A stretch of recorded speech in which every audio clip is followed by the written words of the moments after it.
Purpose is one of the most important things for longevity. When you have a purpose, you're communicating to the cells in your body, hey, it's not time to die yet. You got to stay with me. I've got to fulfill this purpose. And guess what? The body responds to that. The point is that a business is a win-win-win. Life is fundamentally this adventure of learning and growing and changing and evolving. Welcome to the Midlife Chrysalis podcast with Chip Conley.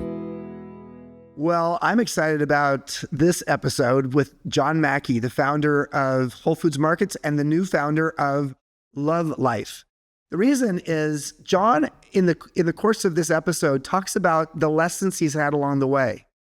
He's in his mid-70s now, but he's learned some things along the way, and he's built some wisdom. And so you're going to hear about that. You'll also hear about the fact that often it's not been a crisis that's led to a transformation for him. It's been some kind of, sometimes plant medicine, some kind of whole earth, whole life journey that might include breath work or a spiritual journey that led him to making a decision that really transformed his life. I hope you'll enjoy the episode. You know, he's been a role model and mentor to me for many, many years. So you'll see a lot of love between the two of us over the course of this episode. We've always appreciated talking about how business can be different. And I'm just curious if you could tell us a little bit about your origin story, how Whole Foods got started, but especially the ages you have been along the way when you've had particular landmark occasions, including ultimately the sale to Amazon. For the record, I've written, it's now a year old, I wrote The Whole Story, which is a 403-page book that tells the whole journey. It's called The Whole Story. It's my spiritual journey. But when I started the business, when I started working on it with Renee, I was 24. Renee, my girlfriend, was 20. And then when I retired from Whole Foods, now I just turned 69 when I retired from Whole Foods. And that was how long ago, John? It'll be 3 years in September. Along the way, from 24 to 69, that's quite a, for me with Joie de Vivre, my hotel company, that was just 24 years. For you, it was 45 years. The name of the podcast is the Midlife Chrysalis. There have been chrysalises that might have looked like a crisis at the time, but they led you to having more wisdom as a result. So along the way with Whole Foods, what might have been a chrysalis that you had in your 40s or your 50s that related to the company that ultimately turned out to be a transformational experience? In The Whole Story, I write of several of those. There's not just one. There were several transitions that occurred over time. Even starting out the book, I talk about how I was actually taking a very large dose of LSD when I was 20, had just turned 22, and I had experienced ego death or dissolving into the one being, and how that changed me. Soon after that, I moved into a vegetarian co-op. Wasn't a vegetarian, but I was interested in all things counterculture, and I was looking for the meaning of life. I was looking for my own hero's journey. And that, by the way, that's when Star Wars was just coming out.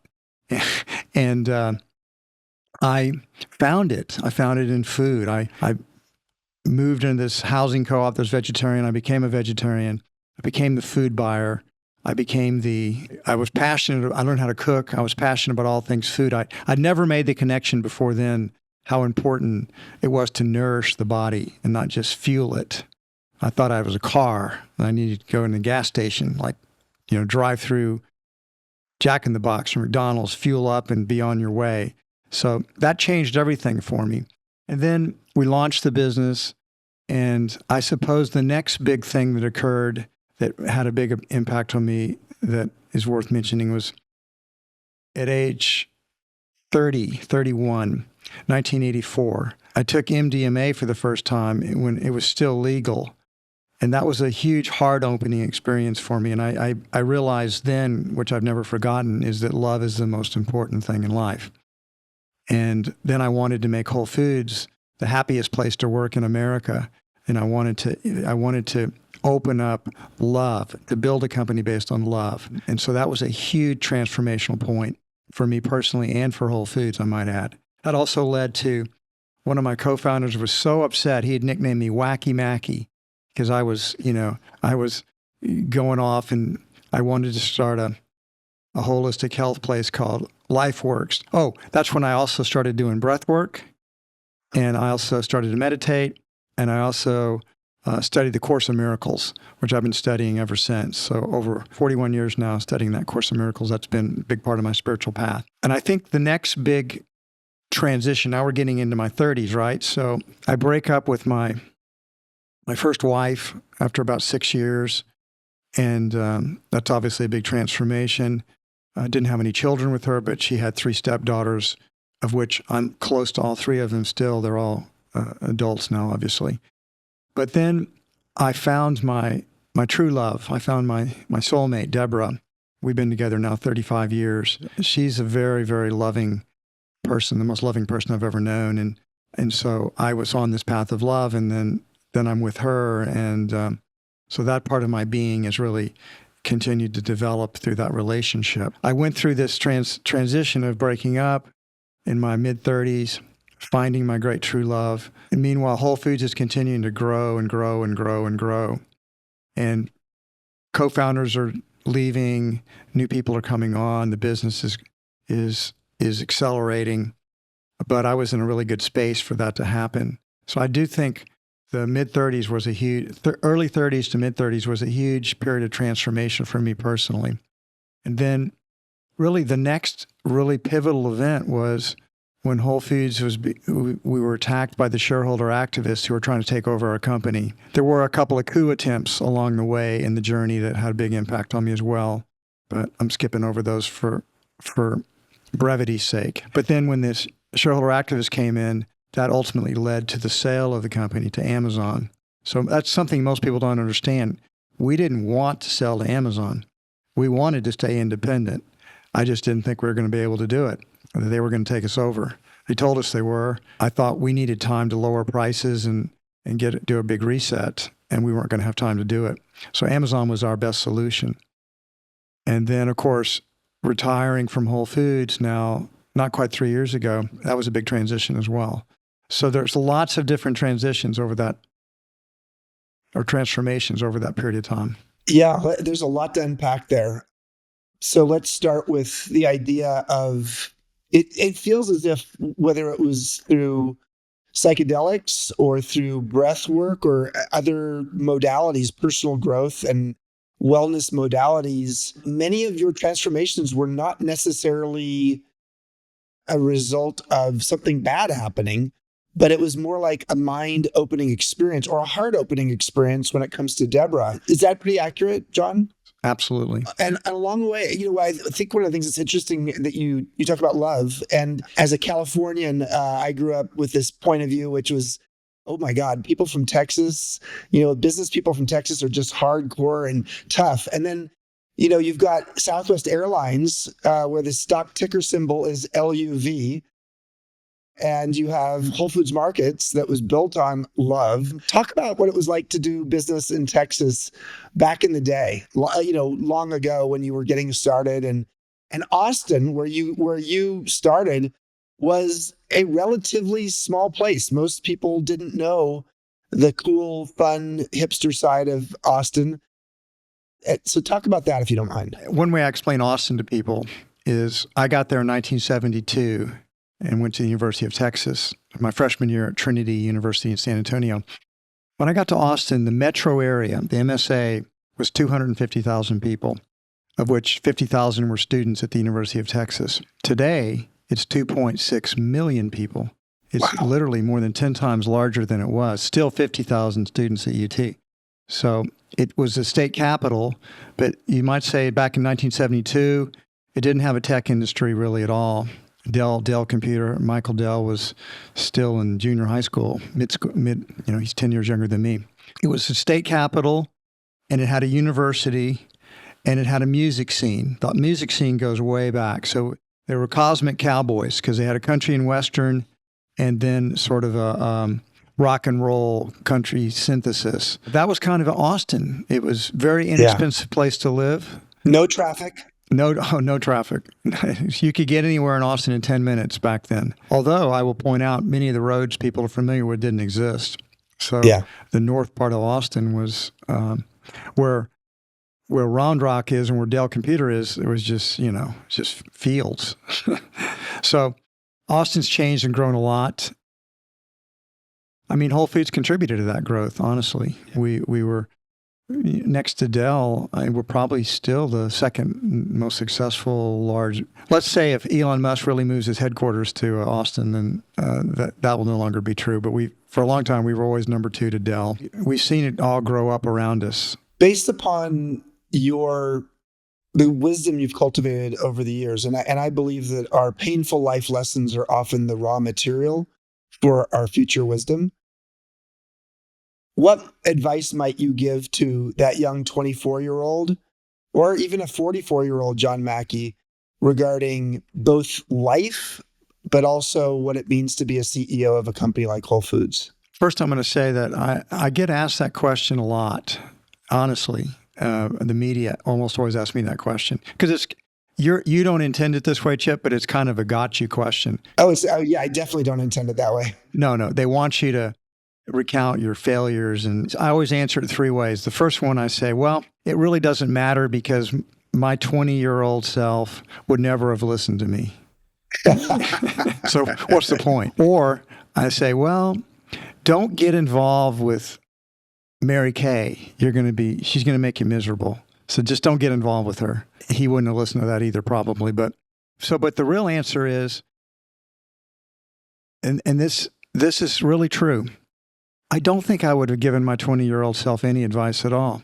And the reason why is my life has worked out wonderfully well. It's been a fabulous journey for me. Sure, I've made a ton of mistakes along the way, and you can say, well, I could have saved myself from mistakes. But those mistakes were how I learned. And the lessons that I learned made me the man that I am today. And so would I really go back and try to avoid those mistakes?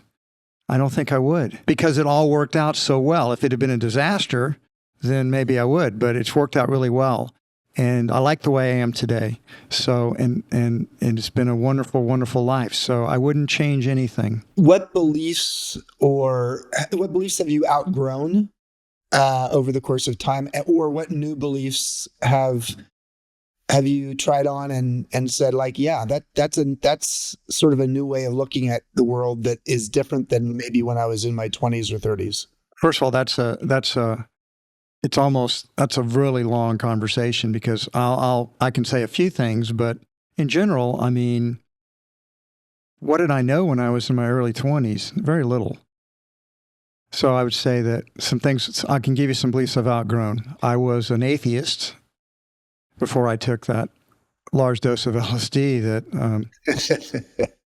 and when my ego dissolved and I saw who I was, part of the one being, immortal, as we all are, not as a separate ego, but as a manifestation of that one consciousness. So I've outgrown that, and I see that life is fundamentally this adventure. It's a spiritual adventure of learning and growing and changing and evolving. I've learned love's the most important thing in life. I've learned that the world is an illusion, more or less. Maya is basically accurate, that the world does mirror back to us our emotions and thoughts and feelings. As we become more loving, then that's how we show up. People are more loving towards us.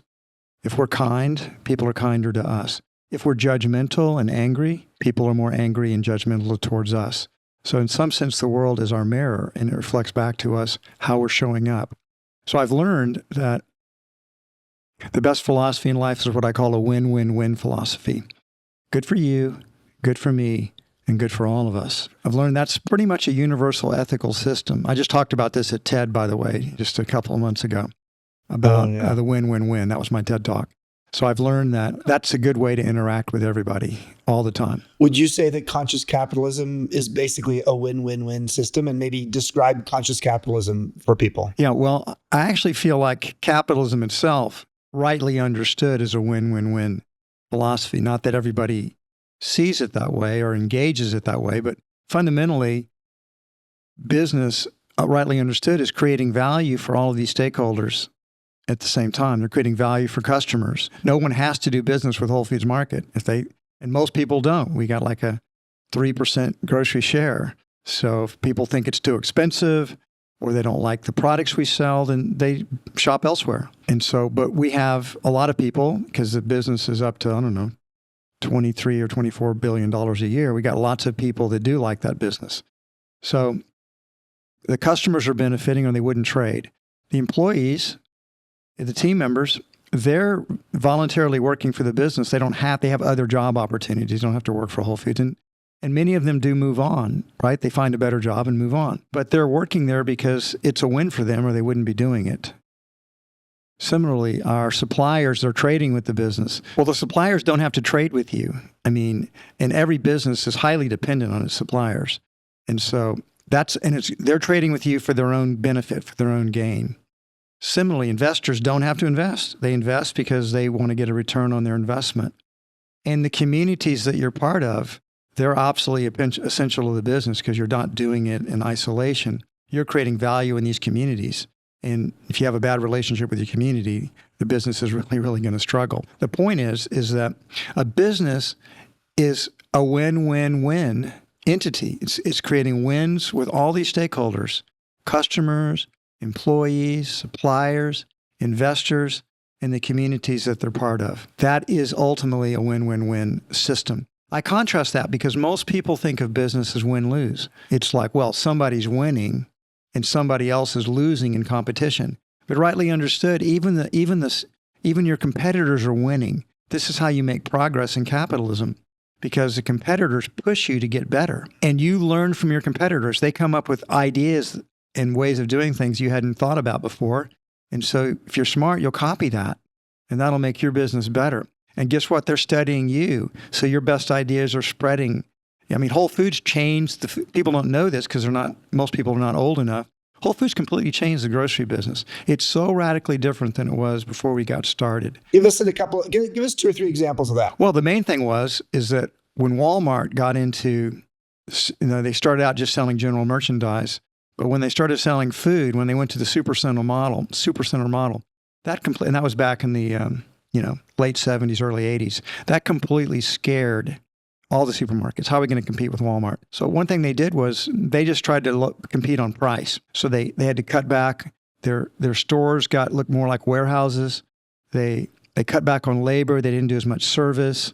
They just cut everything to the bone to make it as cheap as possible. That was fine if all you cared about was price. But if you wanted anything else, then you weren't going to find it in the supermarket industry. But Whole Foods went a different direction. We made our stores beautiful. We focused on service to customers. We began to sell natural and organic foods, which nobody else, the supermarkets weren't selling those products at all. And so what generally happened over time was the supermarkets eventually saw what Whole Foods was doing, and they began to switch their strategies. They began to pick up more natural and organic food, so it spread around the country. We saw, Trader Joe's for a long time wasn't selling any produce, and then they saw how well Whole Foods was doing it, so they started selling produce. And that helped their business a lot. Walmart, Costco, they began to imitate Whole Foods. They started picking up natural and organic foods as well. The way we market, the way our stores looked, the service that we gave, supermarkets began to decide, you know what? We'd rather compete against Whole Foods Market than Walmart. And I watched Kroger, Safeway, H-E-B, Albertsons. They started making nicer and nicer stores, more and more beautiful, with more and more of the products that Whole Foods sold. Whole Foods has had this major impact that most people don't realize because they haven't been on this journey with us all this time, watching the world adapt to the innovations that Whole Foods created. So that, we didn't do that alone. The natural foods industry did it as well, and we were part of that. And we were learning from other natural food stores, and they were learning from us. But I'd say our natural organic foods movement has changed the world, and Whole Foods was one of, if not the main leader of that. And in many ways, you were maybe the most high-profile person in the movement. And at times with points of view, libertarian points of view that sort of surprised people in the movement. But what I would just say is that what I've always loved about you, John, is you speak your mind. You do not hold back. you also are open to new points of view.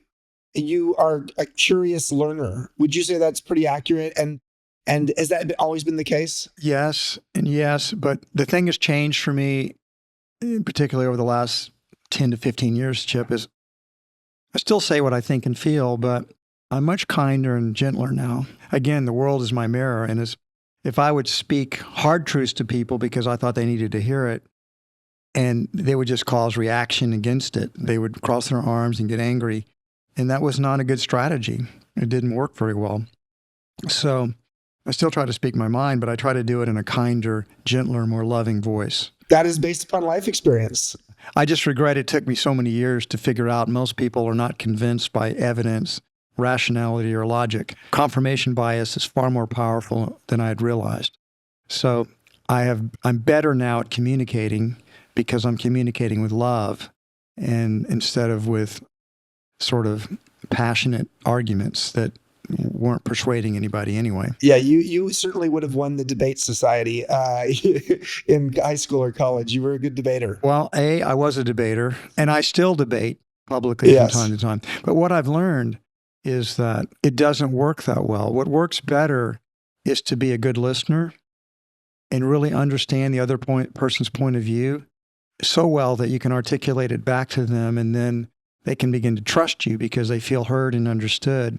And then, and only then, can you interject maybe an idea that they hadn't thought of, but they'll be in a more receptive mode because they don't have their armor on, because they're worried that you're going to embarrass them or attack them in some way and make them look stupid. I'm more effective now in communicating than I used to be. Thank you for that little dose of emotional intelligence, because that is exactly what you just described.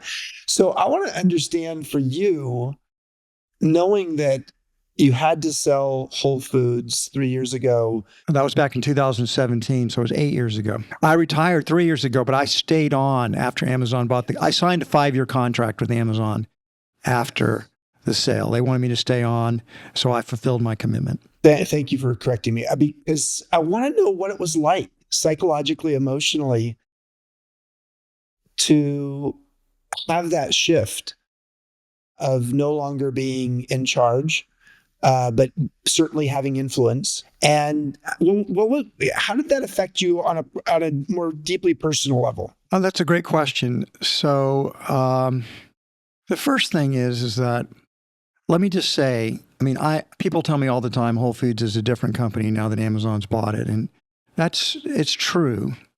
But what people don't often understand is that there was a huge win-win-win that happened when Amazon bought Whole Foods. So let me just tell you a little bit people don't know.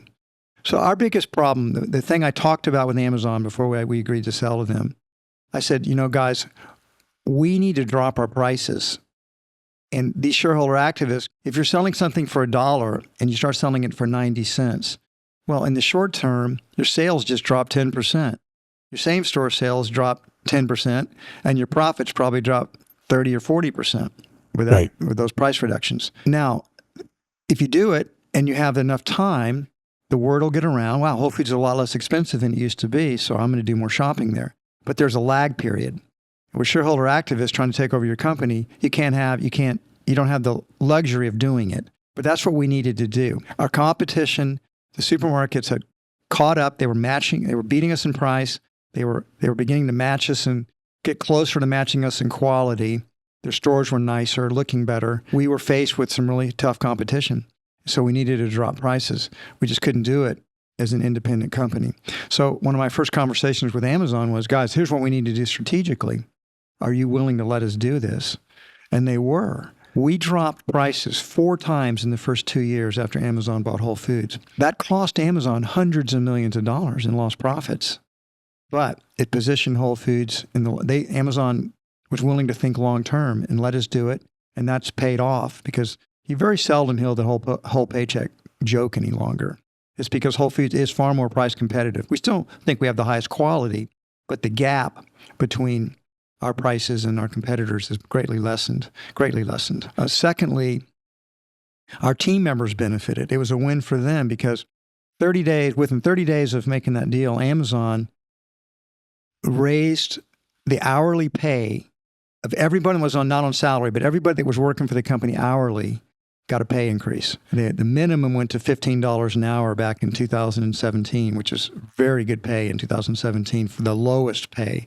And of course, everybody else got ratcheted up. That cost them hundreds of millions of dollars to do as well. But again, it positioned Whole Foods as a good employer, slowed down our turnover rates, and people stuck around a lot longer, and that was really good for the morale of the organization. Our suppliers won in that deal because Amazon studied all of our sales. They put it into their machine learning, and they studied our sales, and they picked up a lot of our suppliers that they weren't using before, but they had no idea how good our sales were with them. And then they didn't make us drop any suppliers. So Whole Foods was a win for our suppliers. In fact, Amazon brought that same thing. We could see what their sales volume was as well. And in some cases, we picked up some of the products that were doing really well for Amazon that we didn't really know about. It was good for our investors because there was a 30% increase in the stock price when Amazon bought the company. So they got paid off and made a nice gain on it. It was good for our foundations because not only did Amazon not cut back Whole Foods Market's Whole Planet Foundation or Whole Kids Foundation or Whole Cities Foundation, they gave money to them.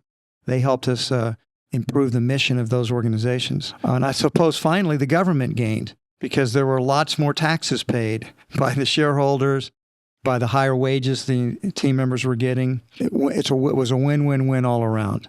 Now, that being said, of course, there were some problems. There were some cultural challenges that Whole Foods had. In general, Amazon was respectful of Whole Foods' culture. They weren't, but there's a certain arrogance when you buy a company that your culture must be better or you wouldn't have bought them in the first place. I ultimately did leave the company because of disagreements I was having with Amazon's leadership. That was the catalyst for me to leave. Your original question was, how did that feel not having control any longer? I still had a big influence on Whole Foods, but I was losing most of those arguments, not because it was rational, but because of power. You know what the final straw was back in 2017 when they bought us, and then COVID hit in 2020. And then a year after COVID had hit, all of our team members were going to work every day except the ones in our corporate offices. They were working remotely.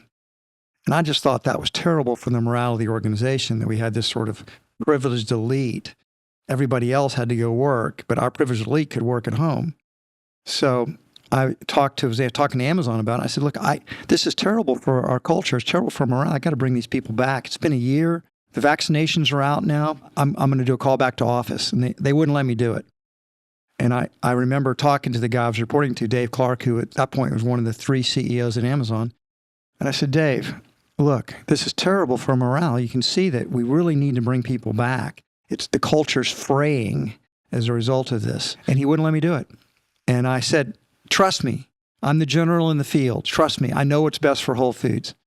And he just lost it then. He said, and I describe it in detail in the book. He used a lot of F words, and that I was, why can't I just shut up and take orders? I've seen the quote. That must have been, again, on a personal level, how did you metabolize that?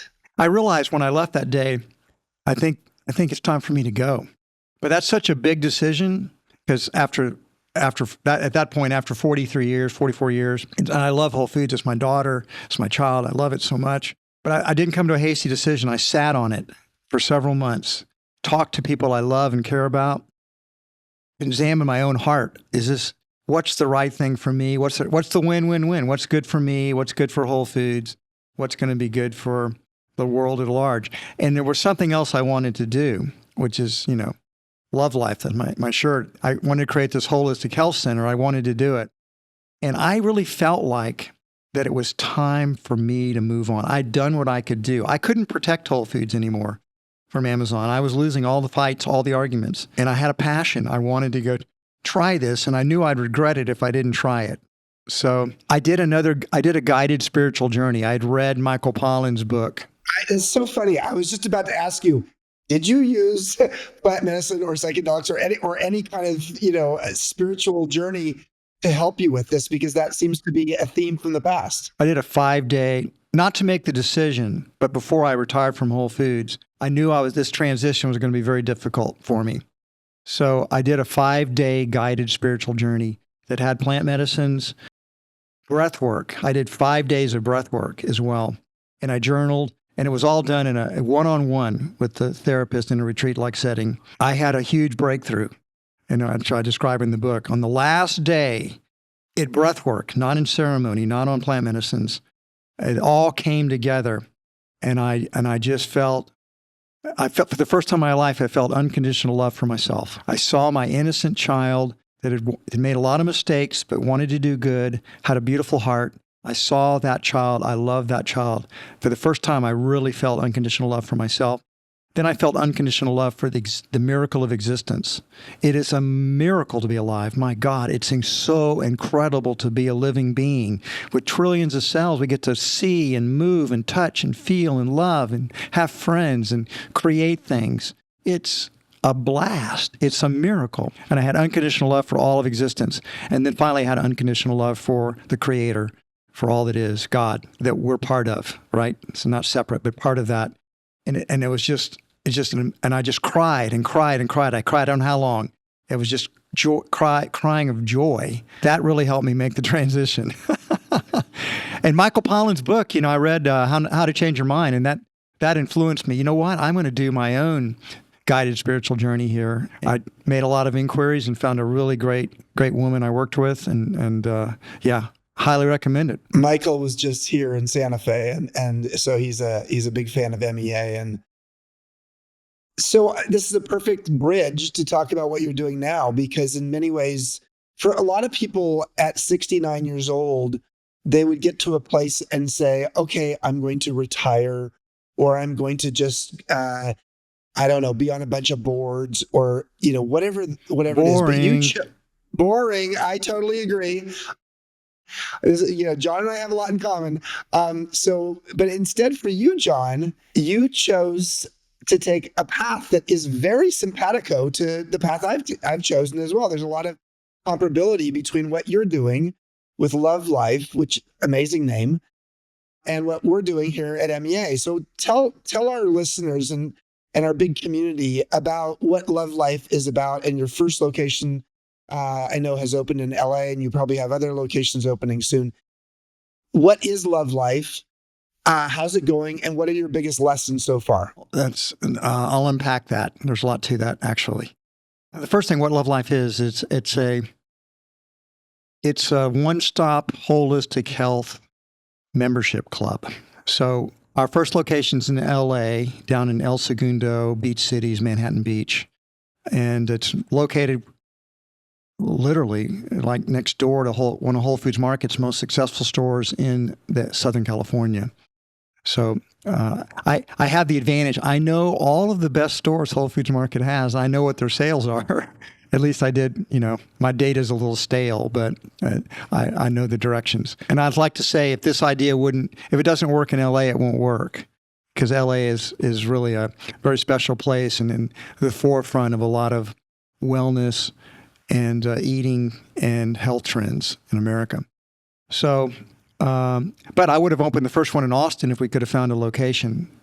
So I'm very picky about real estate. If you don't get that right, then that might be the end of the journey right there.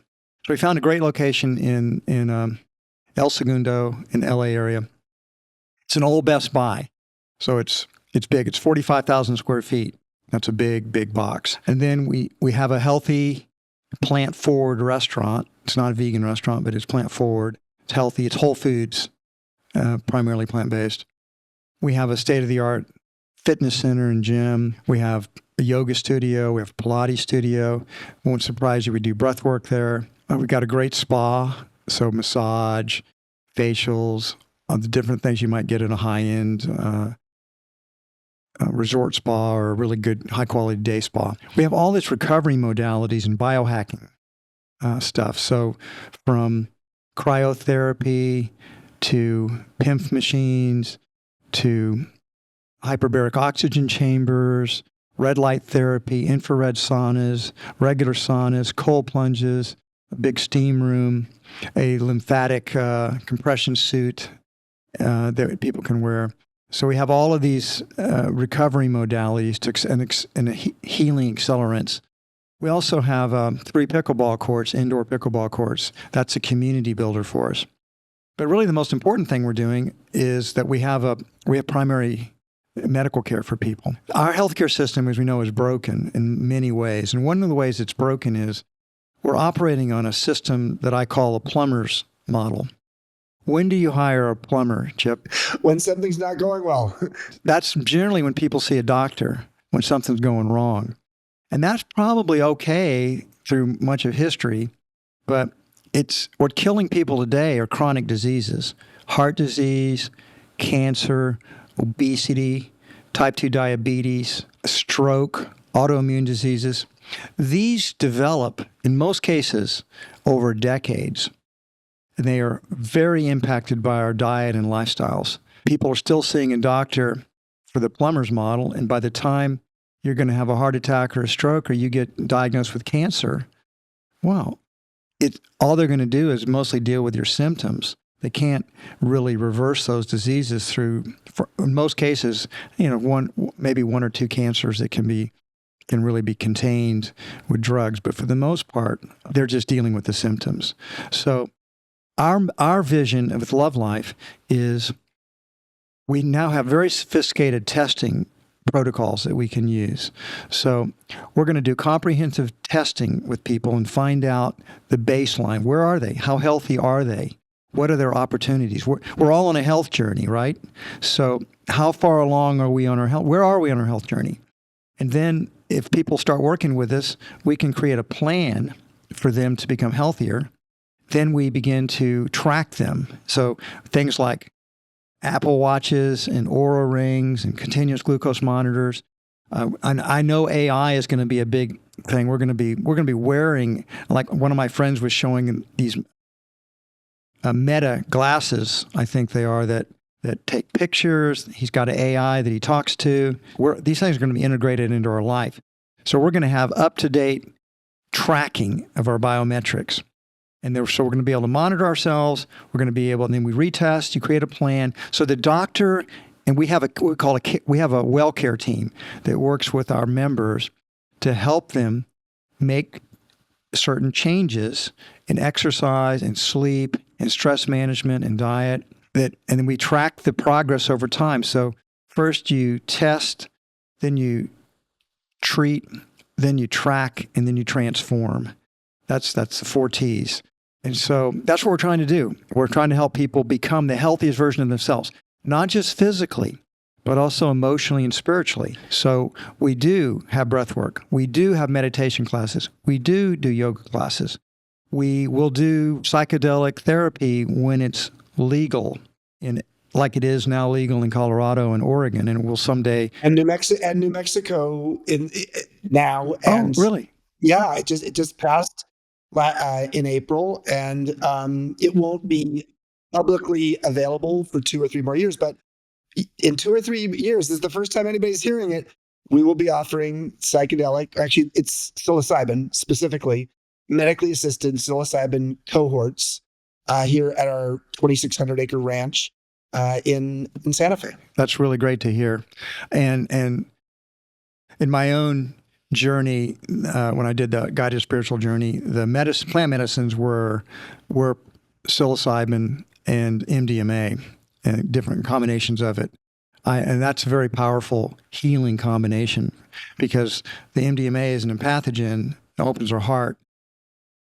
The psilocybin is like spirit, it takes us deeper. And that combination, we know that science is showing us that people that have this PTSD, that veterans, Navy SEALs, that they can, talk therapy isn't going to solve their problems. They need to do deeper dives. And so I'm very hopeful that plant medicines, started out as a therapeutic model, and, we'll see where that leads to. That's how they did marijuana, right? Started out as medical marijuana, and then they legalized it as the world didn't come to an end. First of all, I love this. I love Love Life. If you go visit Love Life, if you get to LA, let me know. I'll get you a VIP tour. It is an amazing place. I am literally hanging out with Rich Roll 2 days from now. So in LA. Tell Rich I've contacted him a couple times. I mean, I did a podcast with him, and I haven't been able to get him to visit it. Oh gosh. Why don't you guys come visit? We'll get you day passes, and you'll like. You know what? I'm gonna actually write him. After we're done here, I'm gonna text him and just say, you know what? We're hanging out on Thursday. Maybe you come a few minutes early because we're at the LAX. Oh well, we're 4 miles. We're 4 miles south of LAX. All right, we got it. This is gonna happen, I think. And when you get it confirmed up, let me know. So I want to notify them that you're coming, so you get the really good treatment. Oh my gosh. Okay, so.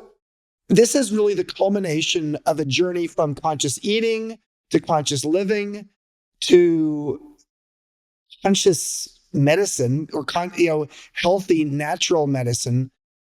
It sounds too good to be true, which I love. I like the idealism. What have been the biggest surprises to you or challenges? Because when you start something like this and you're dealing with the wallet of your consumer, and they're used to spending this kind of thing by having the health insurance, paying for it. How are you making it work financially without getting into the details? That's a great question, and we're not profitable yet, so let's just state that out front. And we made some acquisitions that didn't work out for us. The company started kind of during COVID times, and like we had a vegan cafe in Florida that was profitable when we bought it. And then we moved into a bigger location, really just a block away, and they didn't do well in that new location. So then we bought an online coaching business called Mastering Diabetes. And then that actually also did not work out for us. So we made some acquisitions, and we bought a telehealth business, which has also struggled. So the acquisitions have not worked out well for us. The Holistic Health Center is growing very nicely, and it's just growing every day. It's got a nice pace to it. But it's still probably, I estimate, at our current sales growth rate, we'll be profitable maybe a little less than a year from now. Well, that's good. I think so too. A year and a half to profitability is pretty good, and particularly with a major capital investment that we made. So. But one of the things that we've learned is that, we have, you don't have to be a medical member. So we also have just a fitness and recovery member. That's less expensive. Yeah. And so we aren't getting as many. So you can have a fitness and recovery membership, or you can have a medical only membership, or you can have an optimized membership. And medical only doesn't give you access to the facilities, but you may want our doctors. And so that's actually growing pretty nicely. But together, we're only doing, I think about 30% of our members are actual medical members that have the medical part. So that people are using us for pickleball, fitness, workouts, classes, and that's fine. Only the vision, of course, was we really want people to be doing the whole holistic. Yeah. We're hoping is that as people get more comfortable there, that we'll be able to trade up a lot of the people in the second year to get medical. We haven't gotten to the second year yet, so we don't know yet. No, that's great. What would you say? You've been a long-term advocate of health. What do you think people get wrong about longevity? What's a common belief people have around longevity or health that you think is maybe overhyped, or it could be even something that you're currently offering that you think is like, okay, people want it, but I'm not sure it's all that valuable? I'm going to answer that question, but first I'm going to show you what I think one of the most confusing things is. So one out of how many people do you think Americans live to be 100? Oh, it's 0.001% or something like that. If you were to transfer that into how many out of 100, is that 1 in 100, 1 in 1,000? I mean, it'd be one out of every 10,000. Chip, that's not correct. You're the first person I've ever asked that question to that was on the low side of that. I mean, it's about 1 out of 3,000 to 4,000 Americans make it to 100. Most people guess, believe it or not, 1 out of 100, or even 2 or 3 out of 100. In the future, yes. But most people think a lot of people live to be 100, and it's very, very rare. You know that, but most people don't. So that's something people get wrong. In terms of longevity, the other things are that people are looking for a technology, their hack. They really do believe that we're going to be able to live to be much longer because the singularity is coming. And the major advances we've had in longevity have primarily been simple fixes like sanitation. Getting cleaner water was a huge. And then if you know here's something people don't know, is that for almost the entire history of the human race, the average lifespan was about 30. And it only went up first in Western Europe and the United States, and then it spread to the rest of the world. It started to go up in the late 19th century. And it started to go up because, A, people started to have better, cleaner water. That was the single biggest problem, was tainted water. You died from dysentery or cholera, or you got some kind of waterborne disease. So sanitation. And then it was vaccinations. And then antibiotics. We didn't have antibiotics until, penicillin was invented in like 1943. Before that, if you got shot or you cut yourself, you might have to amputate your arm or your finger or whatever because of blood poisoning. So sanitation, vaccines, antibiotics were the primary reasons we started to see lifespan go up. Also, more food. Just enough calories was a real problem. Of course, now we have too many calories through processed foods. And one thing people don't know is the United States spends far more money per person, per capita on healthcare than any other nation in the world. But we only rank I forget, it's either 40th or 50th. 48. Yeah, 48th in longevity. There you have it. Despite the fact we spend more money than anybody else. So clearly that's not a good sustainable system. So I think people are looking for longevity in all the wrong places. It's going to start with basically being a healthier diet, stop eating all the processed foods, the sugars, the calorie-dense foods. They really hurt us in the long run. I think Michael Pollan said it really well. Eat real food, mostly plants, and not too much. That's a good formula. And that means don't eat a lot of potato chips and Coca-Cola and foods that are just, or Michael also said, if it comes from a plant, eat it. If it's made in a plant, don't. I think lifestyle and diet are something people really radically underestimate. That's the thing people have got to get right first. And then the biohacks and the things like that are going to be additive. But we are making progress. I make the joke that I'll probably live to 1,000 at 8, but I'll be 100 years old for 900 of those years. Well, let's talk about that. So I think the chances you live to 100 are pretty good. Do you think you would ever retire? And what does the word retirement mean to you in the present day, as opposed to 50 years ago? Retirement was a different thing. Well, people didn't live that long. So, and they were a lot more blue collar workers and farmers. And by the time they got to be 65, they were worn down, and they didn't have hip replacements, and they didn't have things for their backs, and they were just really, I remember most of the men, when they got to be in their 50s, when I was a boy, they all used canes. Women too. But mostly men. You don't see very many people using canes these days, and it might be temporary because they've had a hip replacement or they had a knee replacement, so they have to use it temporarily. The answer is no. I think what I've done is I've downshifted. I'm still very purpose-driven. I'm not working as hard as I did when I was building Whole Foods. I worked really hard for many decades, and I'm not prepared to do that again. I want to travel more. I want to spend more time with my friends and people I love. I want to read more books. I might write some more books. I want to have a more human-paced lifestyle than I had when I was, in my 20s and 30s and 40s. But still, purpose matters. I think purpose is, this is very important for longevity. I think purpose is one of the most important things for longevity. When you have a purpose, you're communicating to the cells in your body, hey, it's not time to die yet. You got to stay with me. I've got to fulfill this purpose. And guess what? The body responds to that. I think so purpose really helps people to live longer. But a lot of people, when they retire, they don't have a purpose any longer, and they're dead in a few years. They just kind of rot, like die on the vine, so to speak. So retirement has been proven to accelerate your mortality by 2 years. Oh, there you go. I'm not going to retire ever then. 2 last questions. One is a question I love asking at MEA because, as we get older, what gets most valuable in our life is time. Time is what's scarce. And so the question I would ask you, and then let me preface the question by how I might answer it. 10 years from now, what would you regret if you didn't learn it or do it now?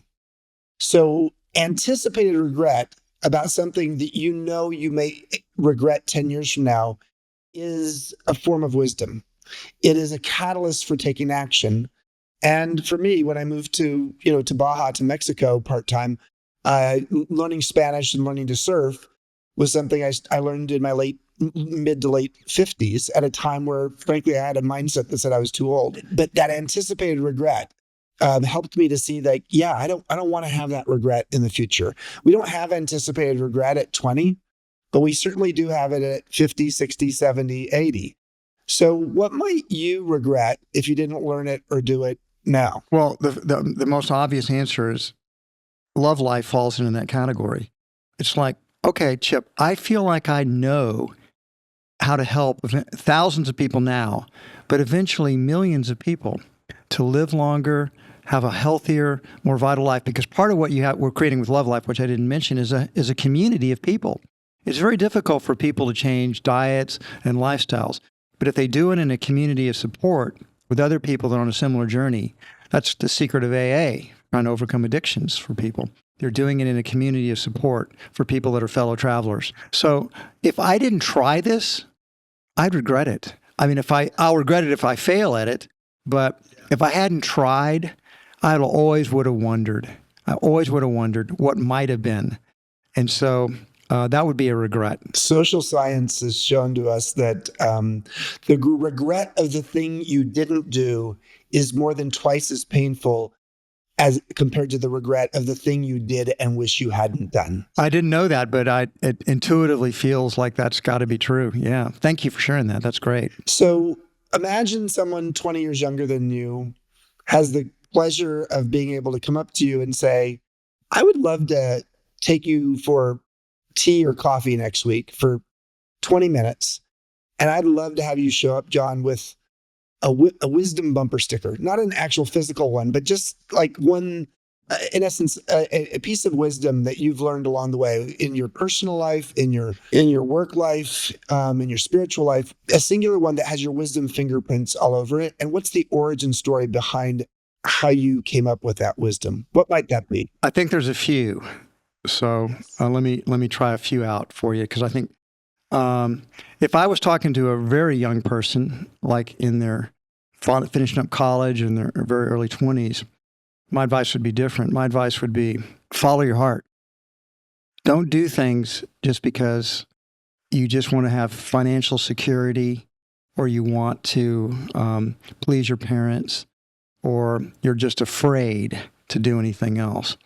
Instead, I really do believe we're all called to a hero's journey.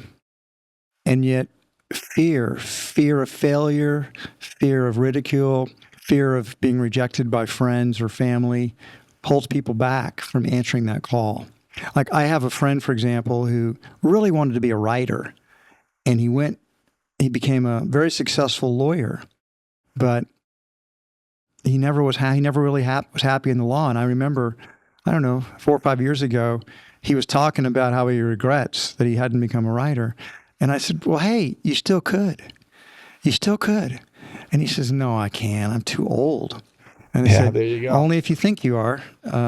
But that was a regret for him. He didn't follow his heart. So that's my advice to younger people. That's my bumper sticker, follow your heart, for younger people. But then there's some other things that I think that I've learned that I would share that would be my bumper stickers.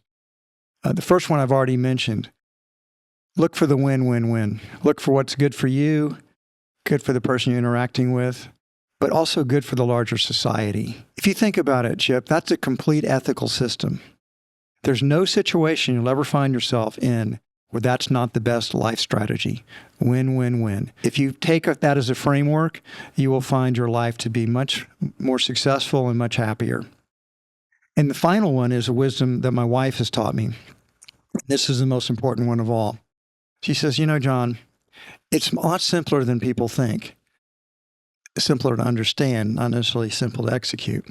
She says, just love everyone all the time, no exceptions. And she says, that makes things simpler because now you don't have to figure out, I love this person, but I hate this person.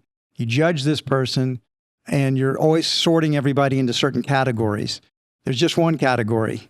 It's love everyone all the time, no exceptions. There's no greater wisdom than I've learned in life than that one. And that's what I'd most like to pass on. You married a very wise woman. I did.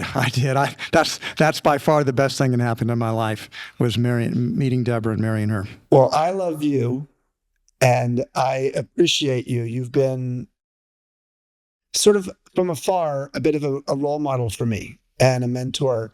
And I appreciate that, when I first showed you my peak model and this heart in the form of like this perpetuating circle. I use it like, that's it. Culture leads to enthusiastic employees, loyal customers, growing profit and growing market share and increased profitability. You invest back in the culture and you did it and you've done it and you have been an inspiration to many. So thank you. You're not going to get away with just ending it on that. I'm just going to say right back to you. You have been an inspiration for me, starting with Peak, starting with our work in conscious capitalism. I so admire what you've done with your Elder Wisdom Academy, because a lot of people have gone to it and talked about it to me. You're making a huge difference. You're helping a lot of people be happier and wiser. And, going through the aging cycle, it can be challenging at times because we're all getting closer to our deaths. You've brought such wisdom and leadership to it. You're a very good person. You've done really good work in this lifetime. I'm very proud to know you. Thank you so much. So people should pick up John's book, The Whole Story. Spectacular, a good read. We got a nice brief sense of it, but it's a much deeper read than what we could do in an hour. Also check out Love Life, and it's www.love.life, I think. Is that correct? That's it. You got it. It's that simple. John, thank you. I hope to see you soon. And it's been wonderful to have you here on my new podcast, The Midlife Chrysalis. Thank you for watching the Midlife Chrysalis podcast.